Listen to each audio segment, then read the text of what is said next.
Halo teman-teman semuanya, balik lagi dengan Laura nih. Kali ini kita akan bahas tentang peristiwa sekitar proklamasi. Nah, pokok pembahasan kita ada 4 nih. Yang pertama, tentang kekalahan Jepang di Eropa. Yang kedua, peristiwa Rengasdengklok. Yang ketiga, perumusan teks proklamasi. Nah, yang keempat, kita bakalan bahas tokoh-tokoh yang terlibat dalam peristiwa proklamasi. Nah, untuk pembahasan pertama, ternyata si Jepang itu berantem loh dengan sekutu. Gara-gara si Jepang itu nyari perkara sih. Jepang malah menyerang Pearl Harbor yang ada di Hawaii. Nah, Pearl Harbor itu adalah sebuah pangkalan laut milik Amerika Serikat. Gara-gara itu Amerika marah dong, kemudian membalas dendam dengan cara menjatuhkan bom di Hiroshima dan Nagasaki. Nah, ternyata pengeboman di Hiroshima dan Nagasaki membuat Jepang itu kewalahan loh. Akibatnya Jepang menyerah tanpa syarat di Eropa dengan menggunakan sebuah radio internasional. Ternyata siaran radio kekalahan Jepang ini kedengeran loh oleh seorang tokoh pemuda, Sultan Syahrir. Nah, Sultan Syahrir ini adalah seorang pemuda yang suka banget dengerin radio. Kebetulan hari itu terdengarlah kabar bahwasanya Jepang telah kalah di Eropa. Nah, menurut para pemuda, kekalahan Jepang ini adalah momen yang paling tepat untuk memerdekakan Indonesia. Namun ternyata golongan tua tidak sepakat dengan golongan muda. Akibatnya terjadilah perdebatan di antara mereka. Nah, karena perdebatan ini, akibatnya golongan muda merencanakan untuk menculik Soekarno dan Hatta dan membawa mereka ke Rengasdengklok. Inilah yang dimaksud peristiwa Rengasdengklok, yaitu penculikan Soekarno dan Hatta oleh para golongan muda. Tujuannya untuk menjauhkan Soekarno dan Hatta dari pengaruh Jepang. Penculikan ini terjadi hari Kamis loh, tepat di bulan Ramadan. Soekarno dan Hatta dibawa ke Rengasdengklok menuju rumah Jaki Song, seorang keturunan Cina. Beberapa saat kemudian, Soekarno dan Hatta dijemput oleh Ahmad Subarjo kembali ke Jakarta. Sampai Jakarta, mereka menuju rumah Laksamana Tadashi Maeda. Disinilah teks proklamasi dirumuskan. Perumus teks proklamasi ada 3 orang nih, ada Soekarno, Hatta, dan Ahmad Subarjo. Nah, dalam perumusannya, teks proklamasi ada 2 kalimat loh.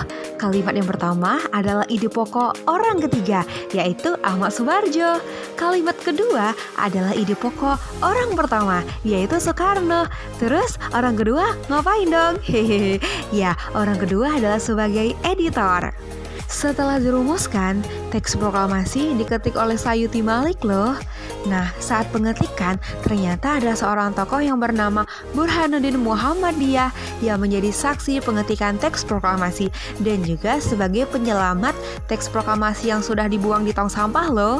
Nah, menarik bukan? Selanjutnya, kita bakal bahas siapa saja sih yang terlibat dalam peristiwa proklamasi.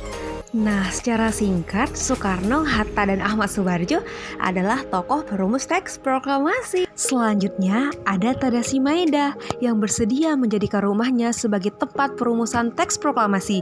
Padahal orang Jepang loh.